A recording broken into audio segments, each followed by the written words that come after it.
The celebration of Christmas long predates the arrival of the Anglo-Saxons in England, with the Church recognizing December 25th as the celebration of Christ's birth during the pontificate of the 4th century Pope Julius. This must have facilitated a smooth transition of the Anglo-Saxons to the Christian holiday upon their eventual conversion from the 6th century mission of St. Augustine onwards, with the pagan festival of Yule falling on the winter solstice, coinciding roughly with Christmas. Bede, in his work The Reckoning of Time, writes of a heathen Mother's Night that the pagans celebrated on Christmas Eve. While little detail is provided beyond this, it can be inferred by Bede's brief contemplation on the meaning behind the holiday's name that it had to do in some part with fertility.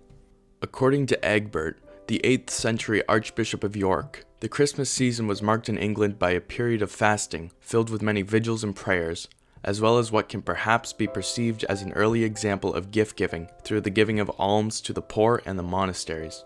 This period of festivities took place during the 12 days before Christmas. Perhaps the best known and important Christmas event during the Anglo-Saxon period was the Danish Viking raid on Chippenham in 878, where King Alfred of Wessex was celebrating the festivities. The Danish, under the command of their leader Guthrum, launched a surprise attack, despite having agreed to peace with Alfred the previous year. This attack took place on the 12th night of midwinter, the last day of Christmas festivities, catching the defenders completely by surprise, easily defeating them. Alfred was forced to temporarily flee into the Somerset levels following this humiliating setback, with the Viking invaders briefly occupying much of the kingdom before his victory at the Battle of Edington in 878.